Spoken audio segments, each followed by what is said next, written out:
do that, and then I'll be able to have the people on my side when they co-sign my way of thinking, my life.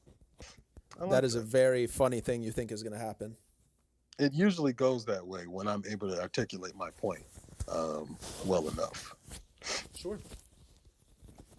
Sure. I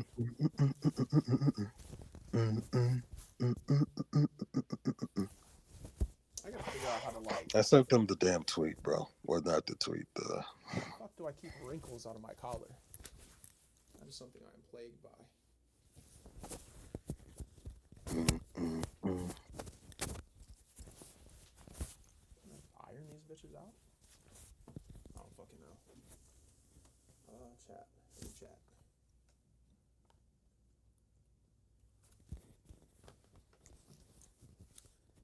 We just waiting for chat.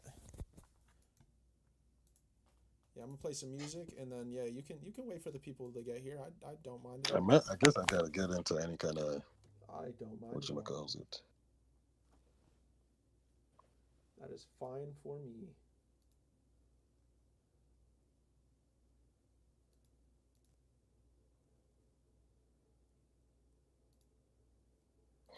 See, people were able to make their little connection. Sam G, this stream? Nah, probably later this week. My mom said the album was really good too. She had just heard it on Spotify, so she's encouraging me to listen to it as well.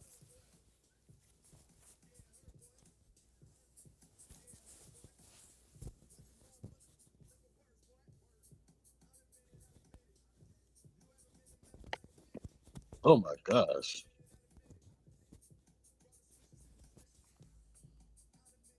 Oh, y'all can't even hear this. You too worried about There's a remix of some sort? She'll admit it, she'll admit it. Yes, sir. She ain't fucking with you, nigga. I give a fuck about old boy. I give a fuck about the squad, boy. I give a fuck about your mind, boy. I'm the real 6 guy, boy. I'm about to say a true thing. I'm about to say a true thing. You was popping back when I should wore you chain. Goddamn, you chain. I put it on everything. It's a hurt thing. It's a OVO come through hurt things. I know you hurt things. Bitch, I know you hurt things. Yeah, I know you hurt things. Know you. I'm not new to this. Coming from the motherfucking 6 side. I'm not new to this. Niggas wouldn't make it on this side. I'm not new to this. I'm not new. I'm not new. Watch your motherfucking tone, boy.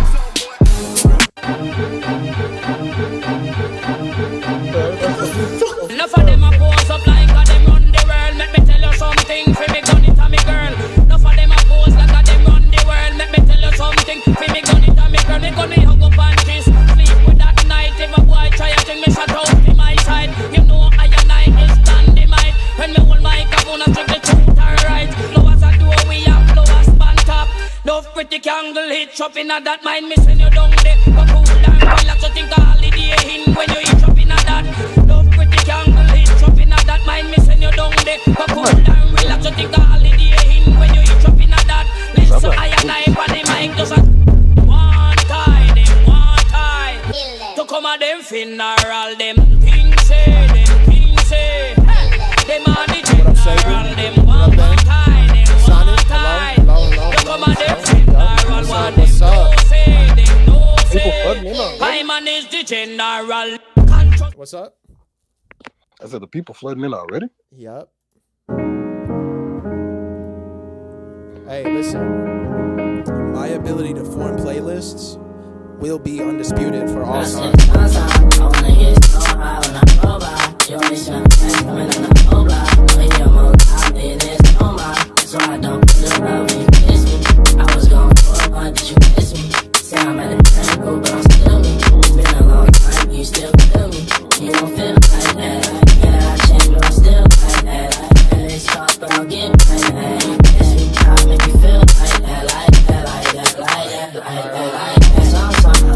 Ricky has something he wanted to say to y'all, so I'm going to let him say this shit really quickly. I think he thinks you guys are going to take his side, but I actually don't think that's the case at all.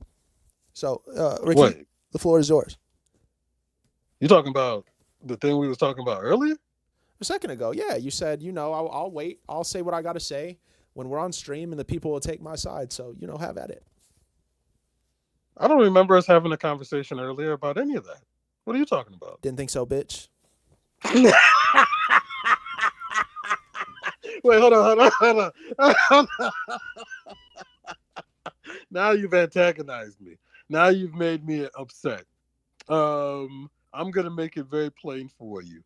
I gave you a strict 2 hours of my time. I scheduled it out for you, and you've been bitching and complaining nonstop, back and forth about how I never make time for you. So now I gave you an allocated set period of time, and then I come here and you've expanded you're trying to extend past that allocation when technically you only have 6 more minutes.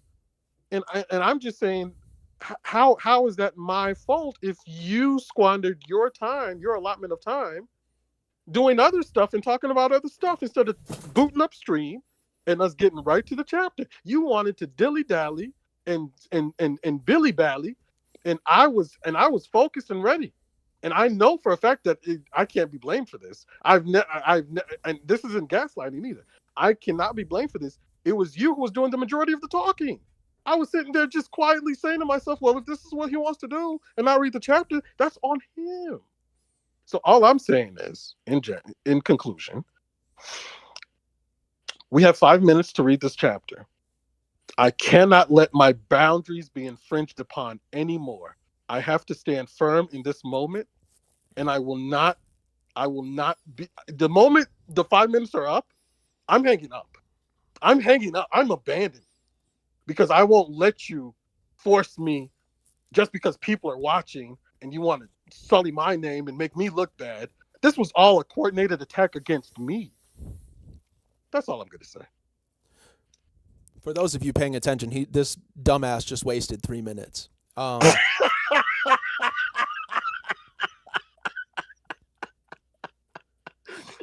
I left the room after I said what I said, grabbed a soda out of the freezer, came back in here, and just stared into the camera and listened to him talk for 3 minutes. And prior to that, we went live for a few minutes where we let you guys file in. Specifically, we would have started the chapter immediately, but I wanted to let you guys file in so he could get his shit off, because the conversation we had prior to stream, by the way, I'm not going to take 3 minutes to say this shit because I'm not fumbling around words trying to bullshit. The conversation prior to stream was that he took 6 or 7 minutes to type the notification message in Discord. Like, I promise you, if any of you were looking at Discord, you would have seen R ... is typing ...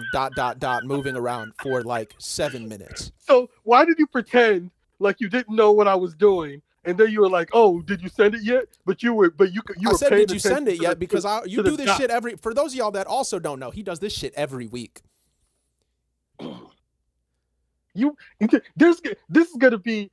This entire collaboration between us feels like a dictatorship.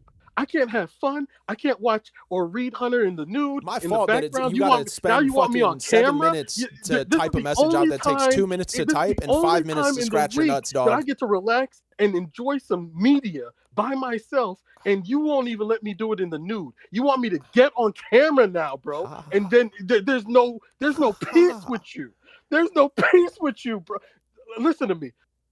When it comes time for me to play my part, I don't give a flying rat's ass. I'm doing it naked on camera, and that's gonna be on you if you don't want to put the camera on me. That's gonna be on you. I'm gonna do it with upside down. I'm gonna be sitting upside down in the seat too. Let's see what you do then, Matt Houston. So y'all remember that Diddy conversation we had the other week? Motherfucker. Motherfucker. I'm gonna hit you with the new line from the Robert Pattinson trailer. You see how this looks, right? This is so crazy. You got me just talking, and when you get me chatting this much, I start to sound crazy. But I swear I'm not crazy. Bro. It'll make sense to you guys later. I'm sure it will. Anyways, when do you want to read this chapter, you bastard? Now. All right. Let me get into the thing. Chapter. I just had to let him make himself look foolish first. I hope you guys don't mind.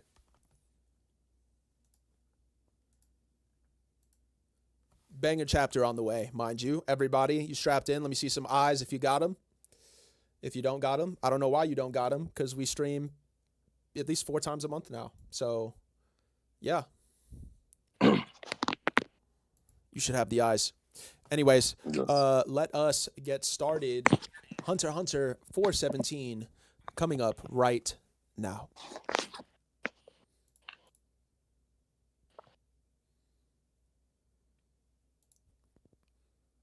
Oh, let me change that.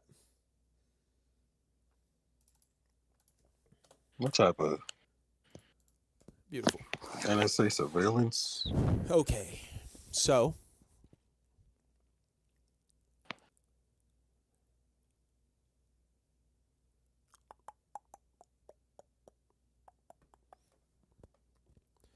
well, I gotta put the browser up for you guys.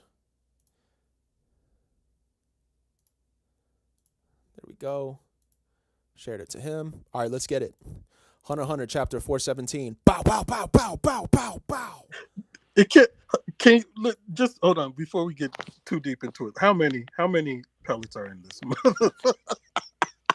And you know he didn't just stop squeezing after this first Hold round. on, let me see if I can count. At least 20. 1, 2, 3, 4, 5, 6, 7, 8, 9, 10, 11, 12, 13, 14, 15, 16, 17, 18, 19, 20, 21, 22, 23, 24, 25, 26, 27, 28, 29, 30, 31, 32. Between 32 No and 34. No way. No way. Bow, bow, 30. bow, bow, bow. So we just back. Look at his face. He really hates this man. Bro is looking like he's trying to squeeze out the meanest shit of all time. He's got like a Ganon face on. This is He crazy. does look like it. Oh my gosh. Salkov don't know what's going on. Further confirmation, Salkov don't know what's going on because his face looks like how his body language looked there. Yeah. Except, first of all, pause. Second of all, I wasn't even paying. Hold on, scroll back. Just, oh my gosh. Yeah. Of course. so terrified. But I mean, hey, Sari did give him the heads up, I guess. He said, This is probably "Your words are a pox upon society. You are hereby sentenced to death." ew. Just stomped on it? Oh, he's stomping on the wood? Yes. Oh. Dang. Dude, Siri is This not is a in a good way. ruse? Since when? For how long? Sear this into your brain on your way to hell. I'm the one who consigned you to oblivion. The bottom of my boot is the last thing you will see. And they stomped on his face? Hold on, you do see the boot. You do just see the boot hovering over his face. Dang. Oh, he just got off. He just got off. Look at that face. He loves it. Oh, no. See, look. Remember what I said at the end of the last chapter? I thought you'd have a counter ability. You're right. Looks like you were still just practicing, having just learned it. Let me give you a piece of advice. Zetsu is very dangerous. It quells your guardian spirit beast as well. Do you even hear me? He's so Yes, he focused. hears you. Unfortunately, He's so dog. focused. Dude, his whole head is okay, this is crazy. Just the briefest of brief comments here. Yeah. If he thought that Siri had a counter ability, why did he just go in there guns blazing? Because he wasn't doing that with Camilla. I think the answer is because he's out of time. And his actual worst case scenario in his mind is he kills everybody but Sari.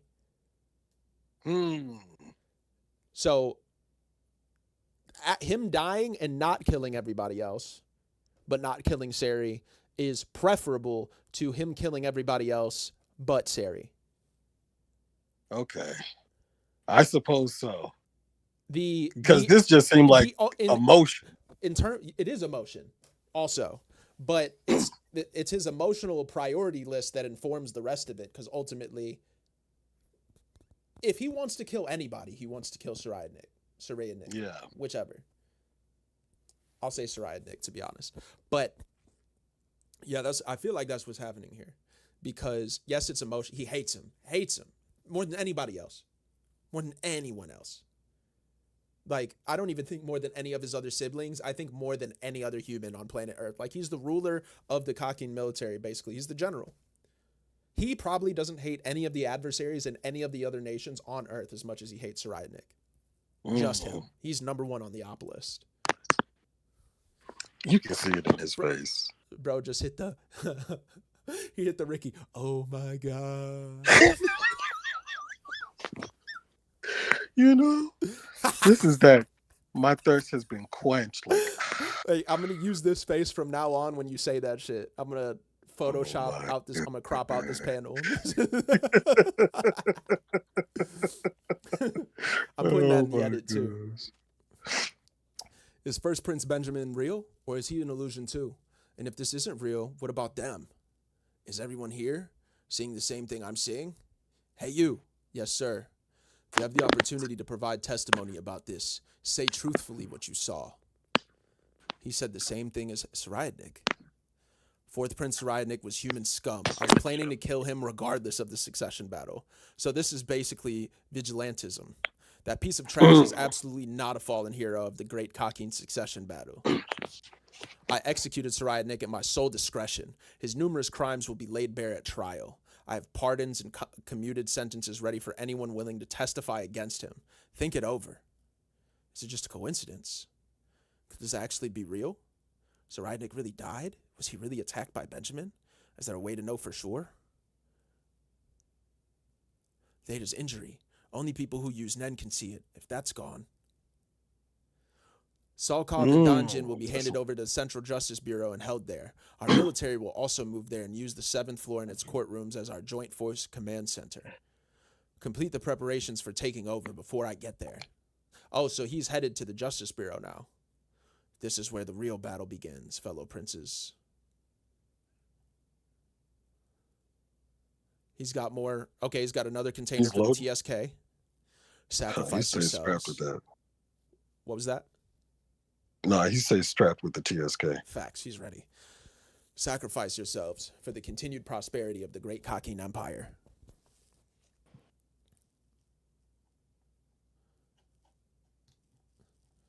Did this not load all the way? Hold on. Let me refresh the page.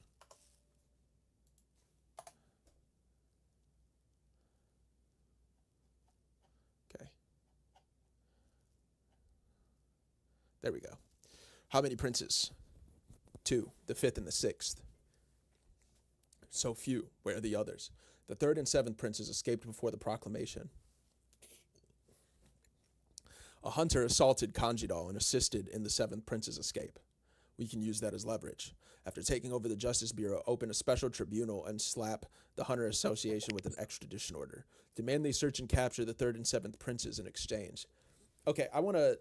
What's up, Remy? I want to take a quick second because there was a tweet I saw earlier I want to comment on. We saw...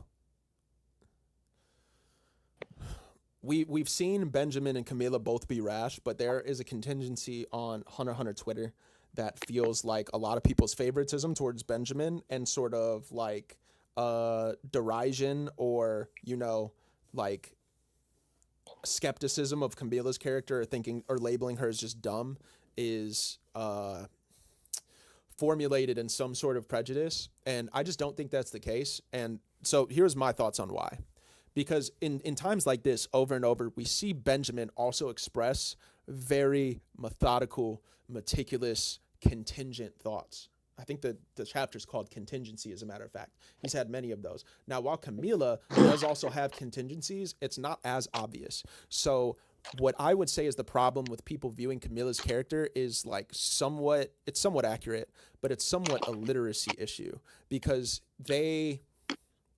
she does have strategy to a certain point, but I also think it even in that strategy, it's just she takes extreme action at all times. So for example, we have her counter ability, we have the have-nots, all things that I find interesting and compelling about her character. In fact, I do think she's much more intelligent than people give her credit for.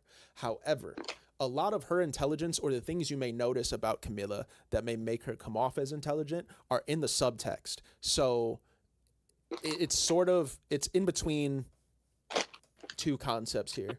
One, it's in the subtext, so I would consider people's inability to have come to terms with her competence is a literacy issue.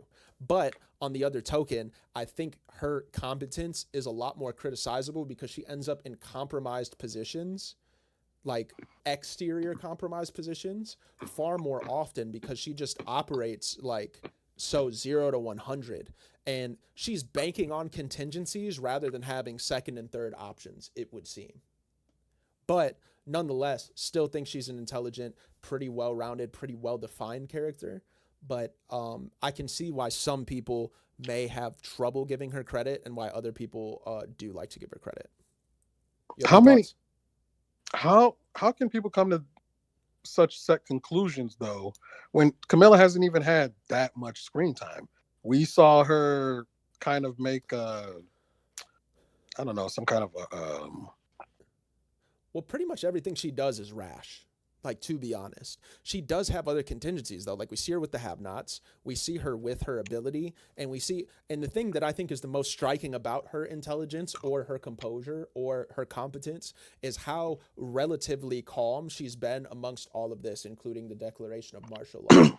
Because I think very oftentimes she does understand which actions are within the scope of her ability to actually do something. Just like when Benjamin ran in the room, he got hit with that have-not curse immediately. I think that's competent and that's smart, and that serves as a form of her ability to form traps and things like that. But I think the problem is very often that they're not adjustable. A lot of her intelligence is very fixed. It doesn't assume the necessity for contingencies thus far, and it may. But you look at the Black Cat, it's like, all right, you kill me directly, I respawn. You look at the have-nots, it's like, all right, I put this curse on them directly, they will die after a time period. But what about if they manage to exercise the curse or deal with it or have a Hatsu or a spirit beast that can deal with it within the parameters of the time that they would otherwise die? You know what I'm saying? And I haven't seen that from her yet, which is okay. She might have it, but I see why. More so on a logical way, I see why people would reach the conclusion that maybe she's just rash and kind of a buffoon. But at the same time, I think that is unwise because they're not really looking at the subtext of some of the other things she's been able to accomplish. Because yeah, she is a brash character. It kind of, and Cacho kind of was as well, right? But even in Cacho's case, it was a subversion of her actual personality. It was put on as a front. It's not in Camilla's case, but there are other layers to Camilla that belie that superficial personality. I like the way that you framed it. But then on the other end, like, honestly, like, yeah, I do think I don't think it's as driven, because like what I was seeing on Twitter, right? A lot of people think it's driven by a prejudice or like sort of like a misogynistic angle. I don't think anybody's thinking about Camilla that deep, to be honest. And for the most part, people really do rock with the female characters in Hunter. So I can't see it that way. I can't really entertain that. But it is just like on the surface, if you are not empathizing with her or resonating with her, that you're probably, unless you're reading into very carefully the other stuff that she's doing, you're going to see her as brash. Benjamin isn't that impressive either. Well, I think Benjamin, I think they're both impressive, to be honest. I am a little more impressed by Benjamin at this point because he's like two sides of the same coin. He is both like a warmonger general, but also very effective as a strategist. You can see it even in these remarks here, right? It's like sometimes he's overcome by emotion, but he's very easily able to collect himself and run a plan. I think that in this case, there was no perfect plan for how to deal with Sari once he barged in and saw he knew Nan. He thought he would have a counter type, so he was kind of looking for that. I don't know why you would spring that trap if so. Obviously, it's not going to be the same as Camilla's trap, but it would be dangerous, and you sprung a trap anyways. So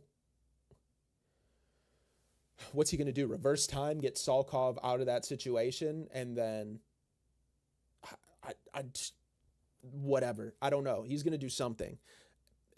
Do I think it was wise for Benjamin to do what he did? No. But my question would be to anybody who has something to say about that, what could he have really done instead? He's on a fixed time window, and this is obviously the person he wanted gone the most. He didn't really have time to think about it. And if he did take time to think about it, that would have provided an avenue for, I mean, granted, not much stronger, but Sarayadnik to get stronger, or for Sarayadnik to escape.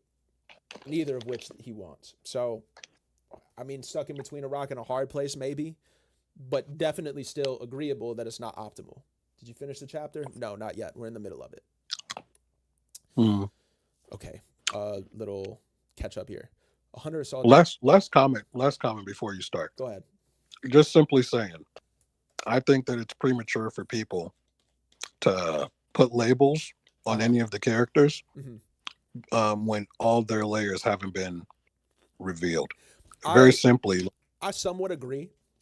You can go. I'll extrapolate after you're done.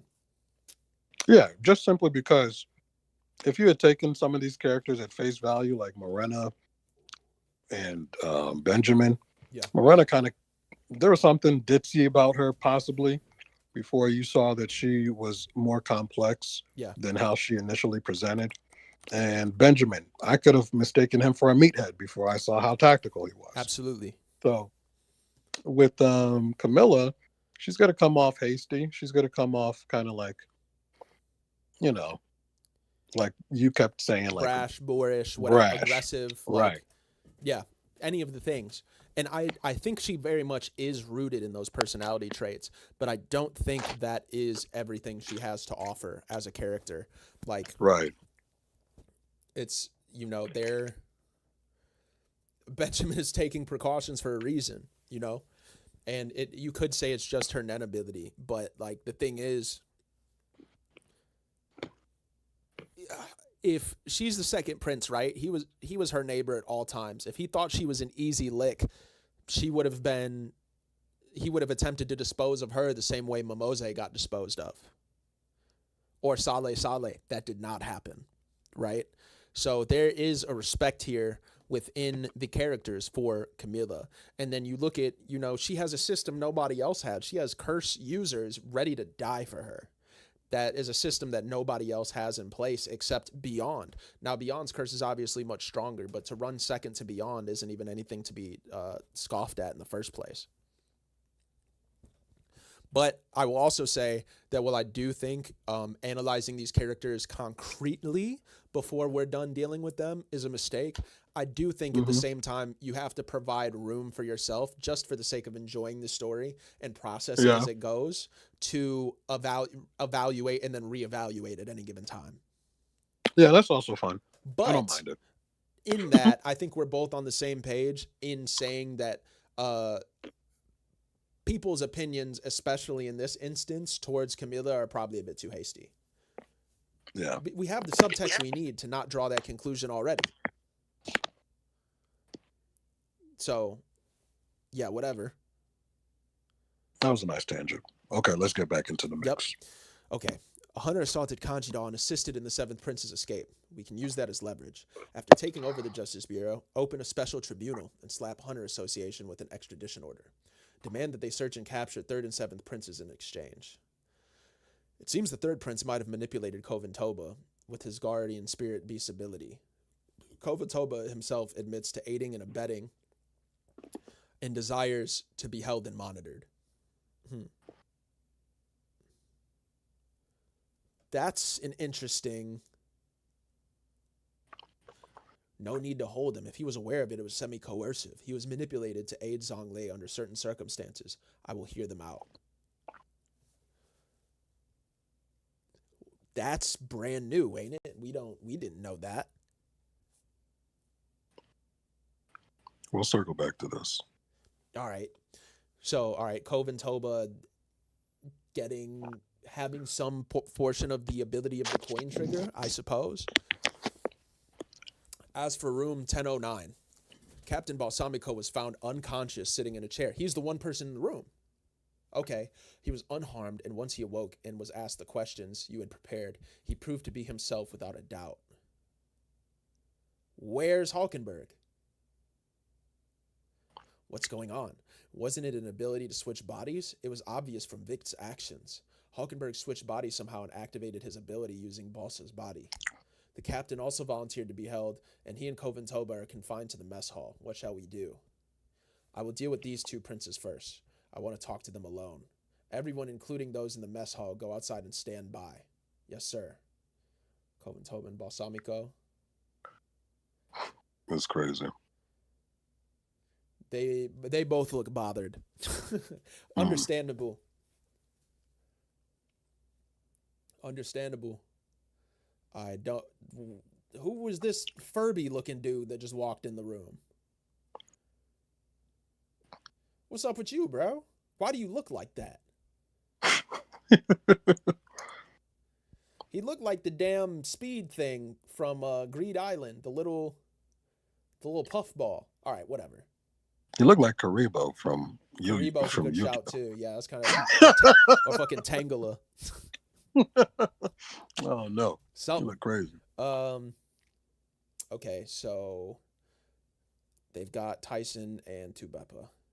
Hello, my dear brother. How do you do? Hi. Sorry to keep you waiting, and thank you for your cooperation. I'll explain in brief about how we got here. I regret that there was a traitor in my army who stole part of a biological weapon. Oh dear, how scary. Who was it? Look, the dichotomy in the personalities already, it's Mm-hmm. love you, Togashi. We know who did it. It was one of my personal guards who we believe to be connected to Camilla through though our investigation is ongoing. The weapon component isn't usable by itself, but we will do all we can to get it back, thus the martial law. Why did you even bring it on board? Excellent question, Tubepa. To deal with the dangerous creatures on the new continent. Well, as long as there's no danger of it being used, we can go back to killing each other, right? Dark humor. Uh-huh. Listen, I'll let you know, I'm very personally rooting for Tyson to win. Tyson is just vibes. And it's not really a serious win. It would just be funny Yeah. to me. It would make be. me laugh. It would be content. I would be okay with it too. There's been an update on that. The hunter called Karapika has a theory that if multiple princes are still alive by the deadline, Kakian would lose the protection of its guardian spirit, and the current regime will collapse. However, we can all survive. I brought you here because I thought it would be worth a debate among us all, but I'm afraid some refuse to entertain the idea. And just let that join out, you bastard. Are any of the guards still in this room? He just smoked everybody? No, he smoked the table because it has a, if you remember, it has a very acute spread radius. Okay. Oh, so you have to be within this A certain area distance of to make effect. it fatal. Yeah, just AoE. It's like Okay. 1 to a few meters or something. I think it's like 1 meter. So Wow. not everybody in that room is gone. Okay. Benjamin, you're a bastard. Confinement There with goes- the VVIP living quarters will continue until martial law is lifted. It's only a matter of time before we reacquire the weapon. As a formality, we will conduct a safety inspection of each of your quarters. Are they setting traps under the covers of the inspection? Did he need to go so far as to declare martial law just for that? There must be another intent. How much of this was true? We can be present for those inspections? Of course. I think you're the worthiest to be king, even without the succession battle. Survival of the monarchy and prosperity. The succession battle has meaning, but even if the theory the monarchy would collapse if the process doesn't complete is true, and there's a will to overturn the whole thing, the one closest to the throne is still you, and the monarchy would only shift into a military regime. Only once you and Camilla are gone will this proposal be persuasive. Yo, I can't lie. Mm-hmm. Tubepa has been a massive sleeper character throughout this arc because Tubepa hasn't done like anything. However, every thought that Tubepa has it's gold. Like Yeah. It's really on point analysis, like very pragmatic, but very productive. Got a nice shot of the Black Whale one. Area A all clear. Area B secured. All areas of tier 3 secured. Prince Benjamin, he's on tier 3. Or no. He's arriving to his room. So they're just making announcements. Okay. Prince Benjamin on deck. Your Highness, what? I still don't think we should be with you. The attacks that remain inside us are still unknown. What about troop morale? And if anything happens to you, how trivial. Focus on analyzing enemy abilities if you have time to fret over trifling risks. You risk your lives to take on these enemy attacks. It's what any soldier would have done. The same goes for me. Yo. A curse by Camilla's personal guard. The secret art of the have-nots, I hear. I'm also infected with TSK and have half a day left to live. And there's a possibility an even more powerful curse than the have-nots, one beyond placed on Furykov, could be turned on me too. Isn't this exciting? How are you gonna get out of this one, Benjamin? Yes, You know- sir. What do we do to the enemy? Destroy them. And death, our friend. Yo, I'm starting to get suspicious here. of what? It's looking like there's too many flags that are pointing us to think that Benjamin is meant to die. Because it's like this is inescapable. He Is has it- but- basically so here's the thing, right? Between this chapter and last, and also on Twitter, I discussed a theory. Well, it wasn't really a theory. It was just a thought.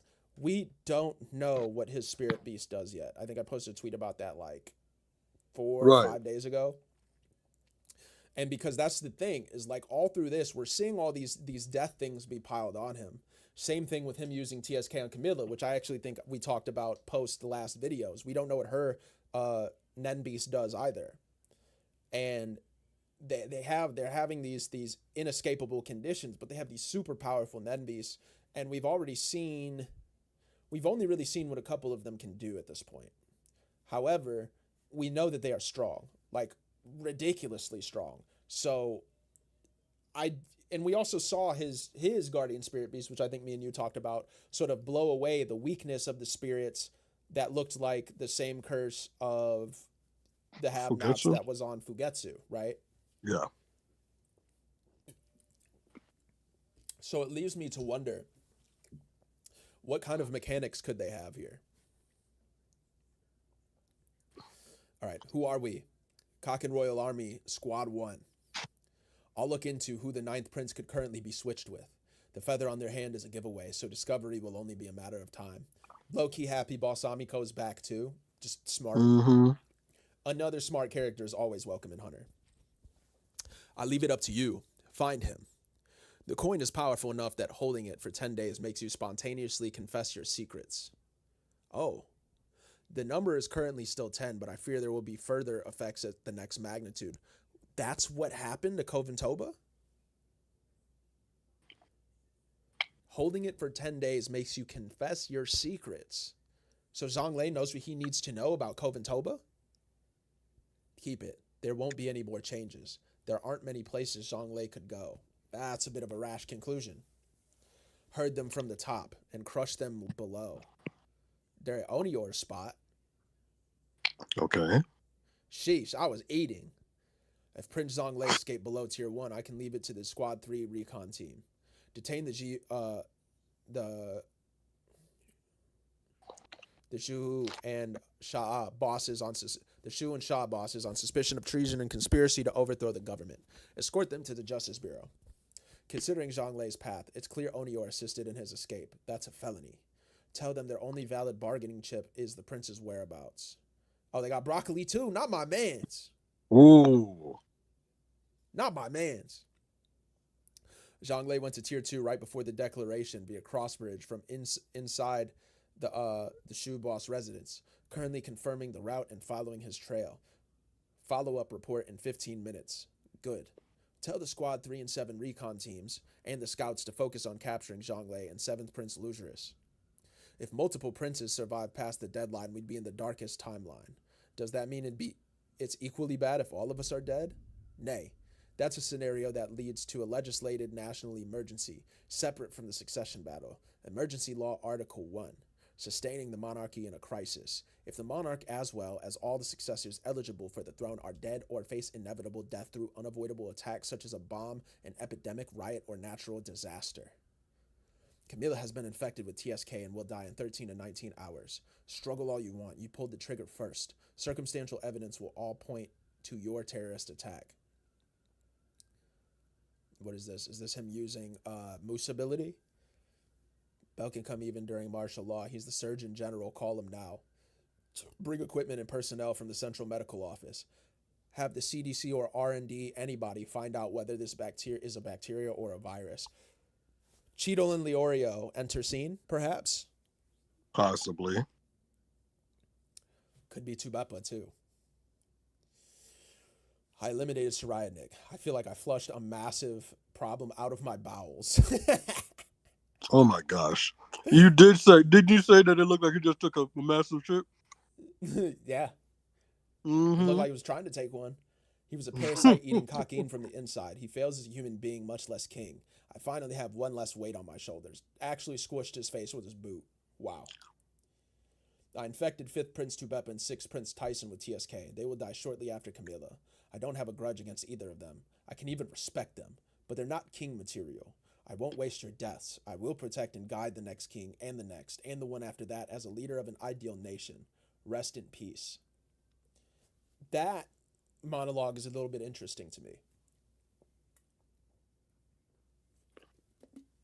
And the next and the one after that. And a leader in an ideal nation. Because, I mean, he doesn't have any grievances with them at all. He said, I can even respect them. So it's really just got to do what I got to do here, which is a bit grave, but, you know, it is what it is as well. Yeah. 11th Prince Fugetsu. God damn, she looks crazy. Her haggard appearance following 10th Prince Kacho's death cannot be faked. She was swarming with evil spirits and ghosts attracted to those who despair. Fugetsu is already as good as dead. She has suffered enough. I can at least let her die a peaceful death. The official story will be that she committed suicide by poison because she was afraid of the TSK infection. May she be born into an ordinary family in her next life. Interesting. 14th Prince Wobble, or rather, 8th Queen Oito. I don't know why it says prince, but whatever. Even if it was a last-ditch effort, I'm not impressed by this baby swap. But I can understand how she felt. To be surrounded by a family who would trade a baby's life for riches. And that's her sister, a fellow mother of an infant, was the only one who supported her when she tried to defy that fate. It's a fact that is 99% likely Wobble is ineligible.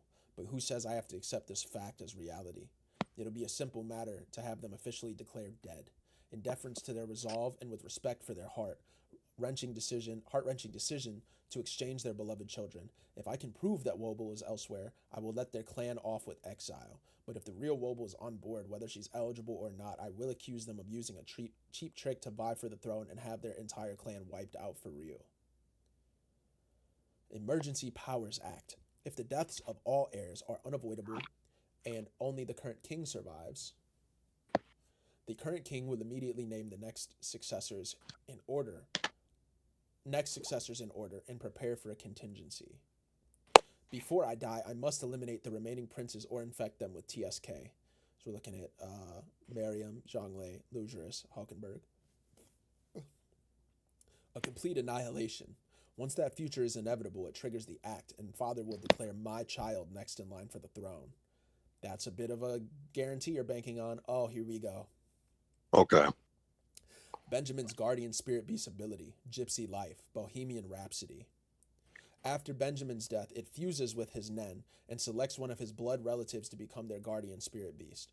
Once a prince fuses with the Nen beast and loses their human body, like Prince Kacho, their right of succession is lost. The criteria for selecting which blood relative to haunt can be determined by Benjamin ahead of time or left to his guardian spirit beast's discretion. Forever after, the same criteria will be used every time the host dies and a new host must be chosen. According to Fury Cobb, my guardian spirit beast ability is one I can use to protect the Kakin Empire for all eternity. We'll talk about this. I have thoughts. Mm-hmm. Huge. I have thoughts. If Beyond's curse is directed at me, the surest way to undo the curse is to bounce it back. I must die first. If by chance Beyond's curse activates first, depending on its power and nature, there's a risk it may render my guardian spirit beast powerless. Curse Mother and her treacherous plot. She knew Furikov couldn't eliminate the worst case scenario, that Beyond's curse could be directed at me, and used that to manipulate him. She gave him the TSK, knowing that my desire for national prosperity and selfless service to the public would lead me to declare special martial law. Through Furikov, she encouraged a murder-suicide of the other princes. She wants any one of her children to become king. When she learned of Beyond's ambition, she shifted her focus to the brother who can more easily be manipulated. How dare she abuse Furikov's loyalty and mock me? I'm sure that seeing my actions, she's assured herself of her victory. Unfortunately, I will ask her to choose her own life or that of my brother, the ultimate choice. Banger again. Banger again. He did it. He did it. He just keeps going. And okay, so thoughts. Let's go top to bottom really quickly, right? Yeah, please. So we start at the top. Sarai Nick's alive. That's all there is to it. There's not much more to discuss about that. There is something to discuss about this. Okay, what do you want to discuss about it?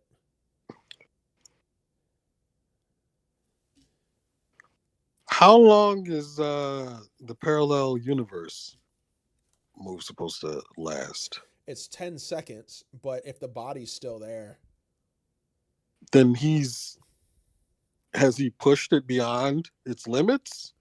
I think so. It's hard to say. I mean, we won't know until we flash to him. I think that's a very relevant question. Yeah, because it's more than him mastering Zetsu at this Right. point. Right. So, okay. This might be a Hail Mary type of prediction here, but we might not see Saraynik for a good minute. He's going to be out Possible. of the picture, only to come back last minute and maybe interrupt whatever looks like a conclusive end to the succession war. Yeah, he might backdoor some shit, but That's this what might I'm feeling. also push him into conflict elsewhere. It's not a guarantee, but it just really depends where he goes, right? Mm-hmm. Because this could be he has to be buried. I think it was his fake body that he wanted to be buried. It doesn't even the body's going to get buried. He just wants it in a coffin so it's out of sight. Absolutely. and the last- But I mean, the thing, it'll confirm exactly what Hulkenberg's body did as well, which is a very natural pivot to the next point. But Hulkenberg's body was put in there and it said he was still eligible. So there's that. But in addition, where's Hulkenberg now? We don't know. No. We simply don't know. No. At first, I was going to be like, is he still in Balsamico, maybe? I don't know. No, he's why not. I'm being... He's definitely not. Because I know Balsamico has his consciousness We saw him back. aim from room 1009. He shot somebody. He shot at somebody else. And they confirmed he was him. So before he took over, Hulkenberg got out of there. But where did he go? That's interesting. Okay. Where did he go? And then past that, Mm-hmm. it'd be very interesting for a lot of his analysis here to be wrong, which Togashi does love to do, right? But first, before we get to that analysis, we can look at Tyson and Tubepa's situation. It looks grave, but we don't fully know the extent of what either of their spirit beasts are capable of too. So much like we Right. just saw with Benjamin's, it's going to be interesting to how they play into the rest of their lifespan or extending it. Tubepa shined this chapter a little bit. Benjamin had a great chapter. The dynamic between him and his military is exceptional. And just, yeah, his ability to move around is too. Tubepa Nenbeast could be a counter to the TSK. I think it's more likely that Camilla's may be. like that the plant looking thing.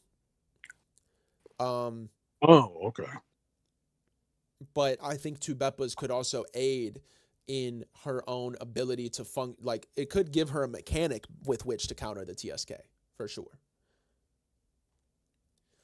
And then we look at Camilla also is looking for a way to get that off of her, which could really play into a Leorio / Cheetle appearance. Two Beppa could be involved too. There could be some cooperation here, but I doubt it. I don't think two Beppa likes Camilla very much and would actually be pretty okay with her dying.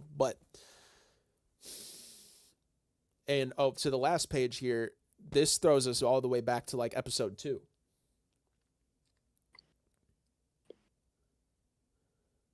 Where one day, Gon said, I could really be forced to make that choice between like a son or a daughter's life, or my mother or my lover, or in this case, myself or my son.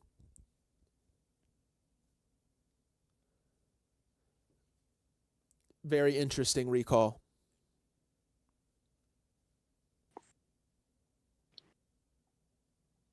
You don't have anything to say? What's up with the ability being called Bohemian Rhapsody? That isn't that like a Queen? That's a Queen song. Yes. So let's hold on. Give me a second. Mm-hmm.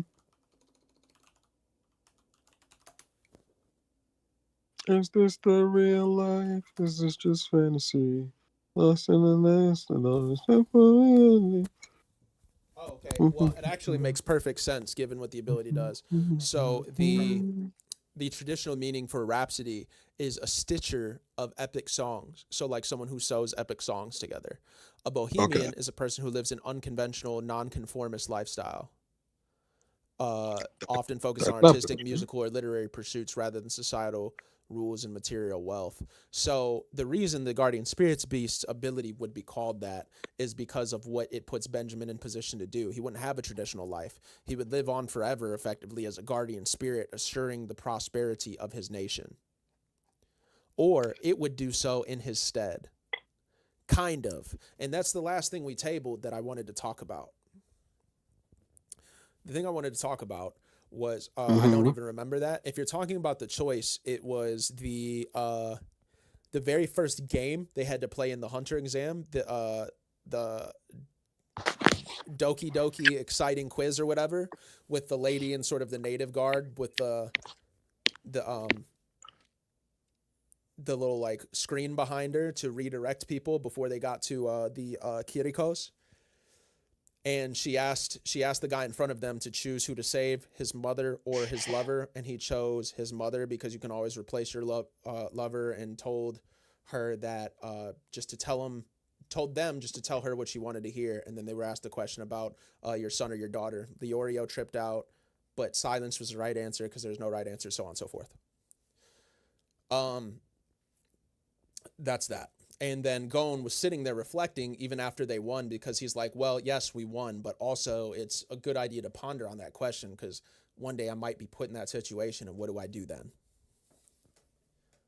There's your TLDR for that moment. And I've watched Hunter x Hunter too many times. I have just felt the gravity of that.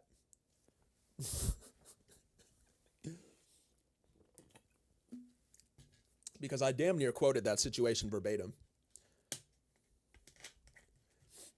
It was the lady in like the native guard with the gap tooth, and then she had like she had some people that looked like some shit from Silent Hill behind her.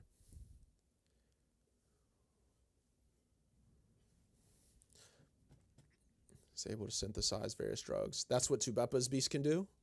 Oh yeah, yeah, that very much could help. Well, even if it can't synthesize the counter to TSK, it could potentially synthesize the TSK itself, and then with her own ingenuity, or the ingenuity of like a Cheetle and a Leorio, it could be reversed. Or Sanbika Norton could actually become relevant, the number one doctor in the association. So there's Doki Doki Futaku quiz. See? There you go. There you go. with the little horns and the symbol. Yeah. Doo, doo, doo, doo, doo, doo. Yeah. Anyways. Yeah, looking like they were back there looking like Shy Guys from Silent Hill. But anyways, so what I was thinking here, we got very off track. What I was thinking relative to Benjamin's spirit beast is, what if, based on the conditions he's in, he's not able to direct the spirit beast to who he chooses, and it becomes up to the spirit beast's will. And the spirit beast doesn't necessarily share the same will as him. It might be more pragmatic. And there might be somebody that's still alive that is the worst case scenario for who it could choose.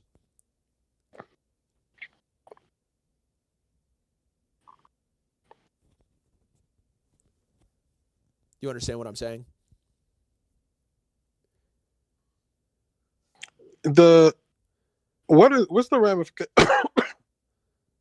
What's the ramification of this choice, though? The consequence of this choice is just it chooses who to haunt. It doesn't necessarily ensure who becomes king.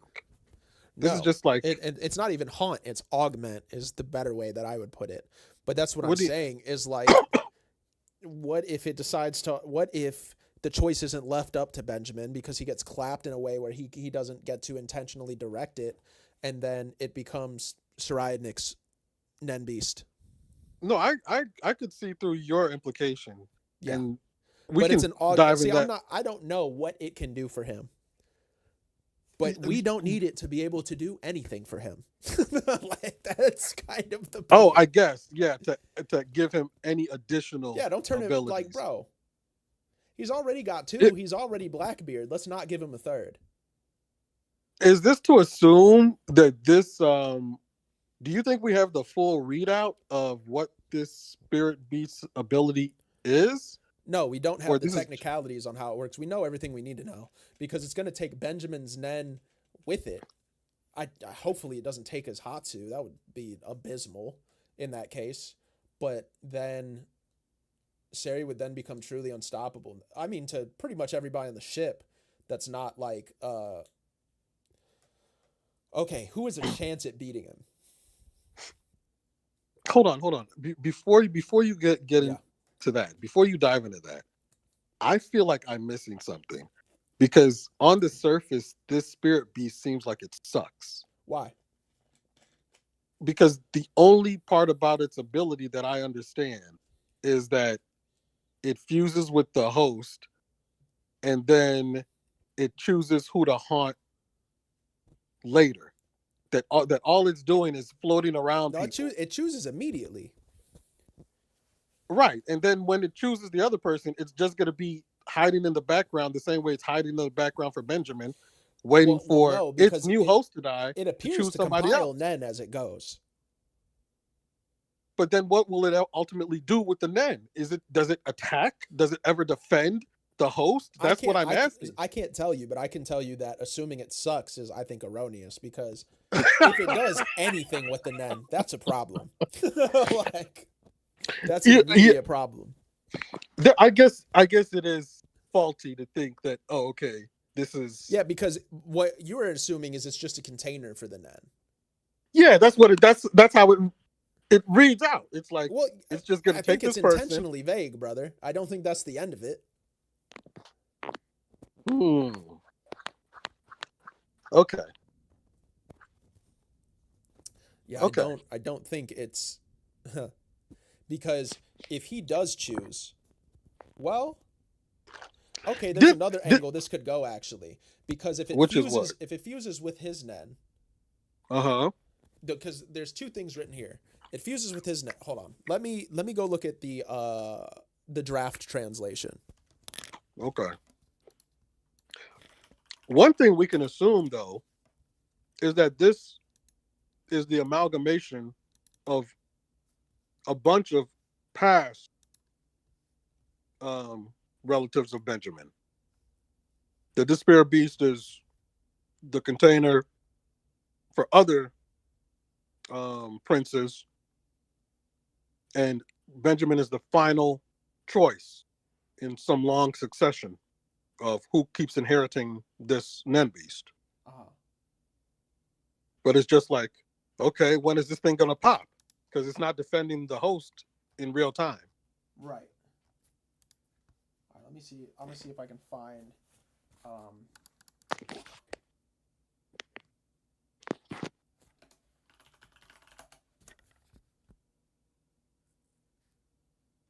see.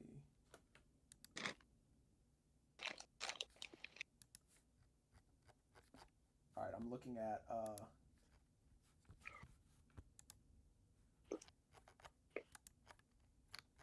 Okay, how am I gonna find? Oh, there we go. And I feel like I'm crazy. I could have sworn when Furkov and Benjamin was talking about what his beast could do, I thought it was like gonna choose the king or have influence over who becomes king. But it's just choosing who gets it next. Okay.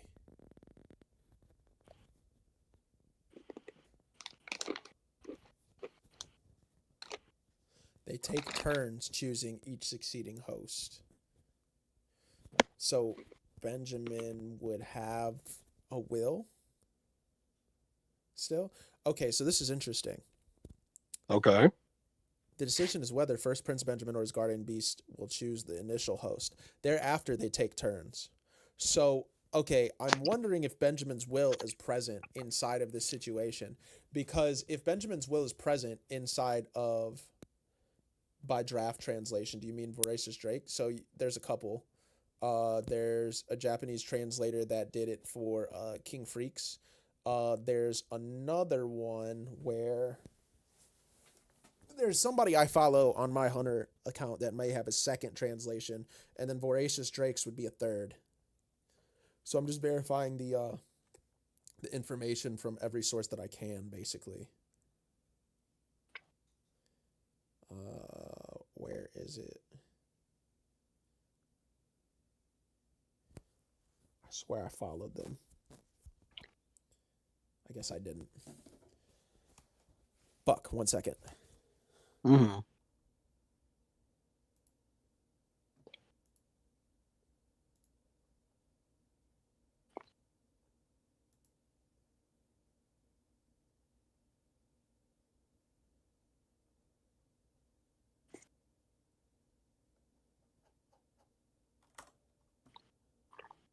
Let me see.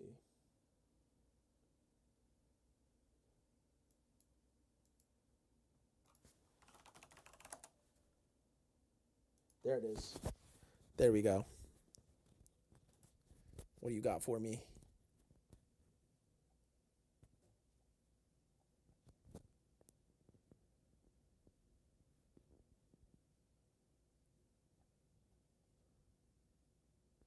Okay, so there's Voracious Drake. Okay. So, yeah, there's two. There's two different translations. Let's see.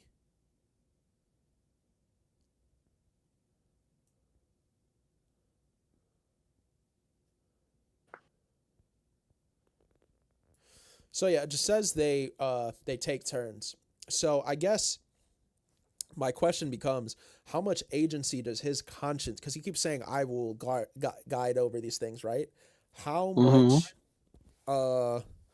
agency does he have once he fuses with his guardian spirit beast? If it's significant, if it chooses Saraynik, it's not the end of the world, because he could just potentially run some sort of cheese and then move on to the next. It's tough.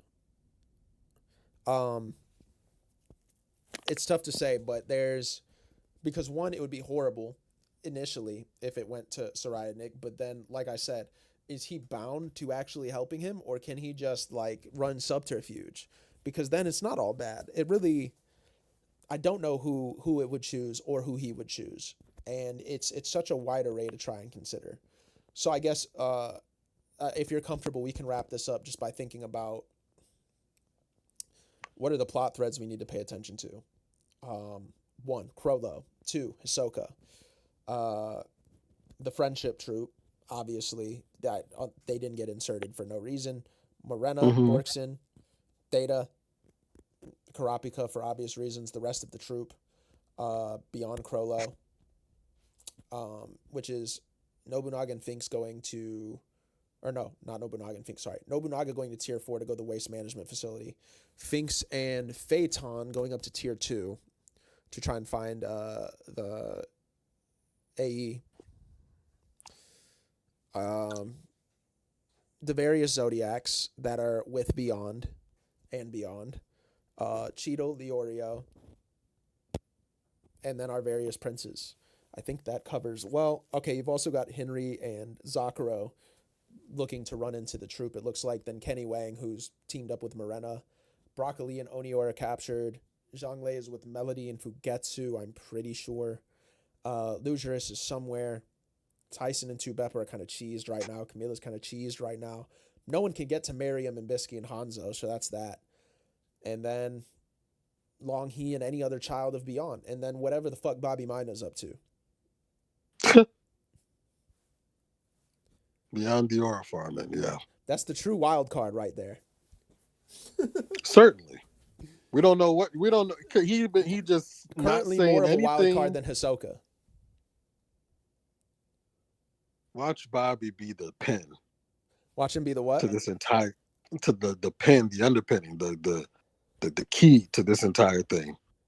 Whenever he makes his move, That's my boy. Bobby. Bobby. Yeah, it'd be interesting. Do you think Jing and Pariston do anything? No. So I've long held the idea, right, since before we even got 391, that we could still see somebody get infinitely just low diff aura farmed when they get off the boat. Like let like a Saraynik or a Benjamin or somebody get off the boat. I'm the king. Nobody can see me. And then they get hit up like how Ramot did when he thought he was going to be the king by Neferpitou, right? And it's just like beyond Jing or Pariston. Could literally happen to anybody. Because I think those are truly, at least in the human realm, I'm not going to go so far as to say any of them are stronger than Meruem, although I think all 3 of them would beat Meruem in a fight. Because various reasons. But Netero, he said he hasn't been the top Nen user for like 60 years, which means he's probably slowed down. His aura is descaled, all of those things, which at the very least means I think Jing and Beyond would take him. Pariston claims to be weak. Doubt it. And all of them would have extremely strong Hatsus. So even if they weren't in principle stronger than Meruem, the differential in Nen experience and refinement, because Meruem hadn't come up with any real Hatsu. He was just able to get stronger and stronger as an emitter and eventually, gain Yuppie and Poof's abilities, but he didn't really have any of his own, right? He wasn't even using N. He wasn't doing anything. He was just strong as shit. So, yeah, any one of them would squash whoever gets off of this ship, in my estimation. Like, I think Jing would walk up to, for example, Camila, refuse to kill her, and then that'd be the end of that, because how can you make him kill you? You can't do any damage to him. Benjamin in his current state, or as the king. Nasubi couldn't do anything to any of those 3 either, I don't think. So, yeah, I don't necessarily see them getting involved, but if they were to get involved, I see them making short work of whatever issue keeps them from going to the continent. That is how I see it, truthfully. And as for, you think Jing is stronger than Adult Gone? Depends. Because based on Netero scaling, I think you get stronger at Nen up until you're about 50. If the question is, do I think he's stronger in raw potential than Gon? Or stronger in raw strength than Gon? Probably not, because I don't think Jing is an enhancer. However, do I think that Jing would beat Adult Gon in a fight? Yes, because the strength gap would be close enough, and once again, there's that Nen experience Hatsu refinement gap, that because all Adult Gon had was a very, very strong version of rock, paper, scissors. There's no way a move of that caliber would be enough to thwart Jing or beyond or Periston. Because the move itself is just really still a joke. Like, it's massively strong. Like, massively strong. Don't get me wrong. But how do you hit him? How do you line a Nen user of that caliber up for those conditions? To where you hit them. Because that's what Gon gained is just pure strength. So he gained pure strength to where he would be able to contend with pre-death Meruem, but I don't even know if he'd beat pre-death Meruem in a fight because it'd be probably a speed tie or close to it. He wouldn't have that overwhelming just physical presence advantage he had on Neferpitou. And I would have to imagine it would be quite the same with at least Beyond and Jing, and in my estimation, Periston as well. He hit Pido though? Correct. Pido is not as strong as any of those three. For sure. Pedo is not Meryl, and Pedo is not a Jing. Yeah. Jing walking up to Pido with his hands in his pockets, Killua style. I promise you.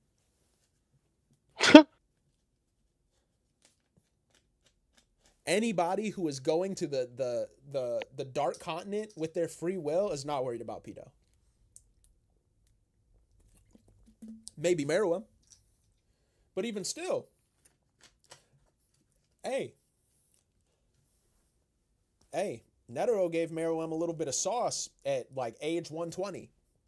He hadn't been the top Nen user for 50 or 60 years. What is Netero at 60 doing with Meruem? Is he winning? And who's to say Netero at 60 is stronger than Jing? Jing at what? He's 32, 33, something like that. And who's to say, you see how she did Kite though? Yeah, but Kite is nothing to those people.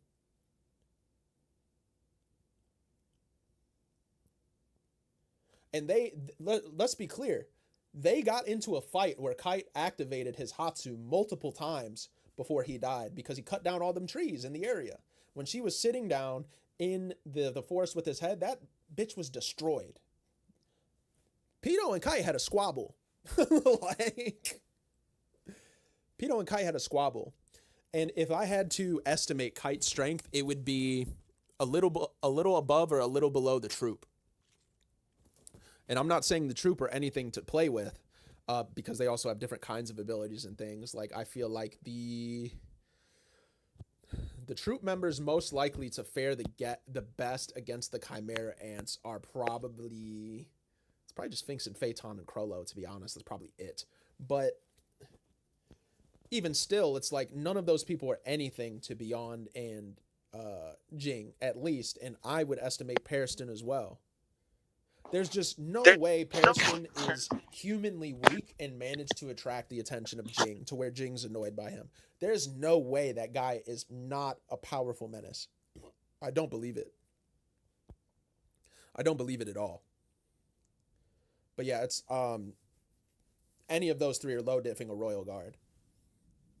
Because any of those three, I would wager that they have more power behind their ability to fight than Netero had with his Bodhisattva, because basically it was just a speed demon at this point. Even if it hit Pido a bunch of times, it smacked her like multiple miles and did no damage. He hit Meruem so many times. He used all his Nen in one go and put some scratches on, bro. And once again, not saying he's weak, but I just do not consider Nen users approaching their prime with Hatsu, which probably work differently, because ultimately, right, Netero's Hatsu had a bunch of contingencies, but it was basically just a very advanced rock, paper, scissors. It's like, no matter what you do, I have a new draw for you. I have a new card. I have 99 different cards where I can just slap the shit out of you, and if none of those work, I can do my zero hand.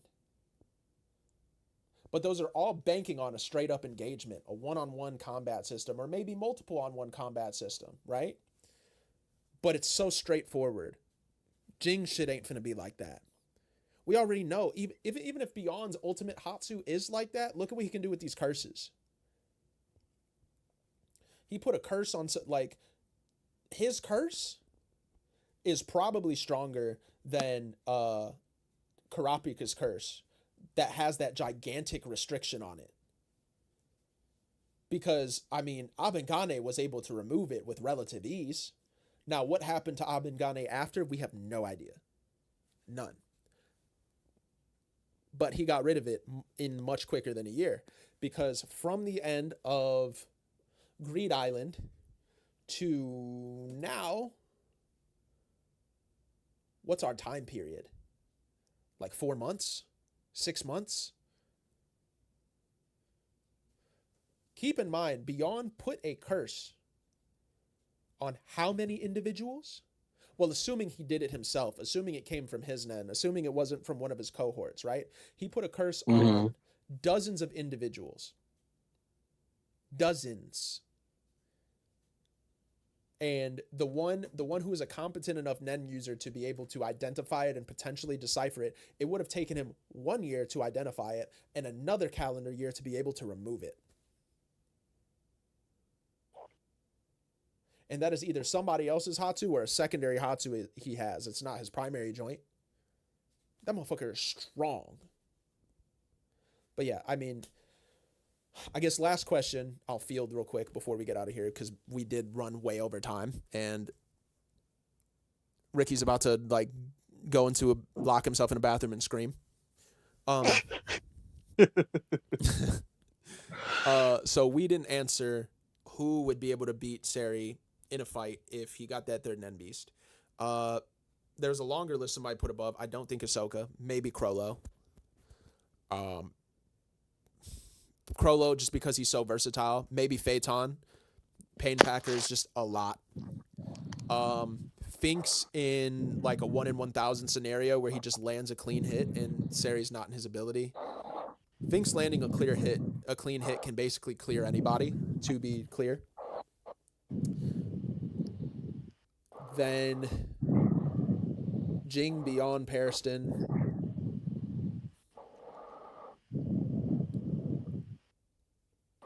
Ricky, what are you doing? What is it? What does it sound like? Darth Vader, as somebody said in the chat. I can't believe you could hear that. That's insane. Clearly. I am so far away from the mic. Okay. All right. Go again. Yeah, I think that's it. Jing Beyond Periston, maybe in ideal circumstances, Phaeton Finks, and then maybe Crollo if he has the right collection of knowledge and abilities. That's it.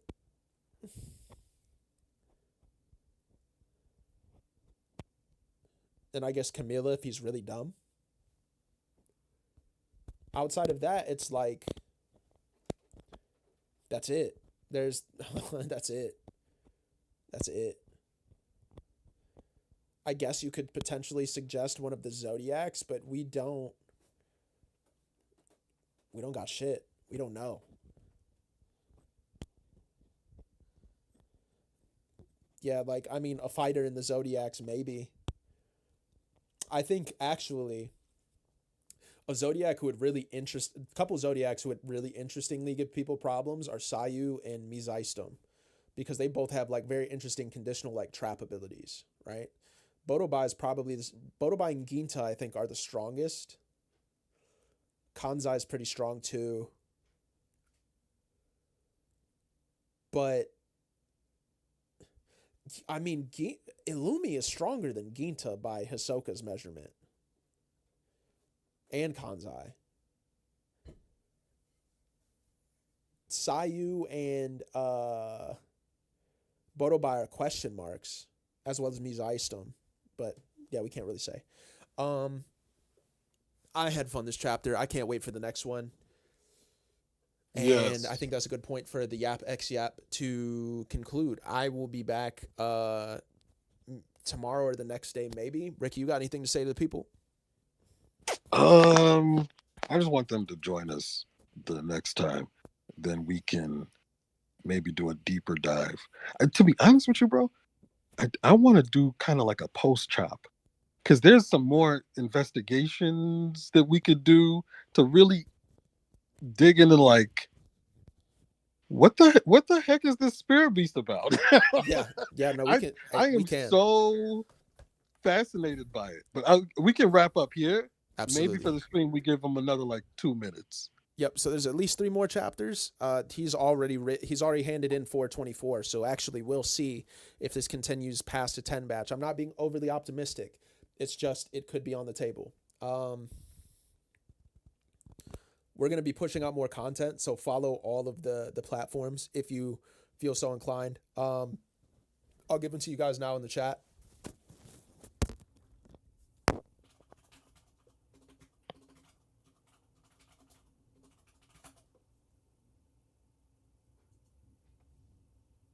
Okay.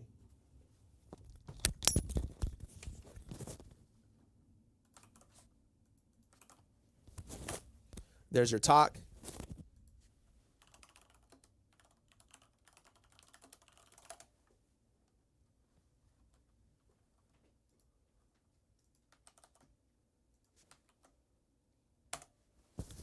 There's your YouTube.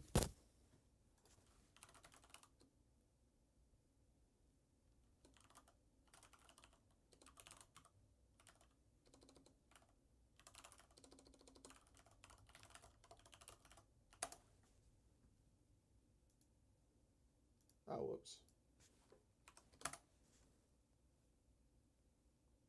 Huh.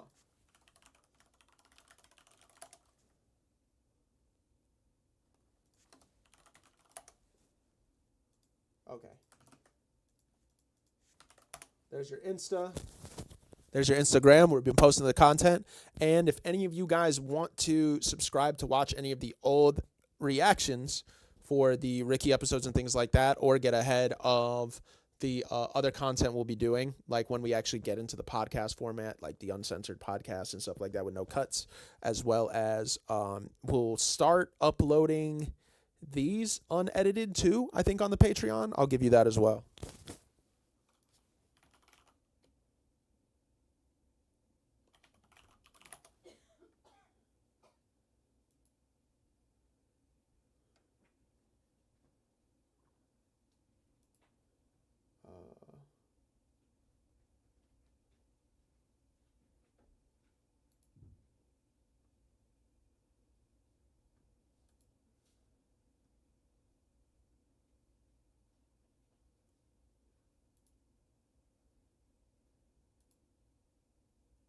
Oh, okay.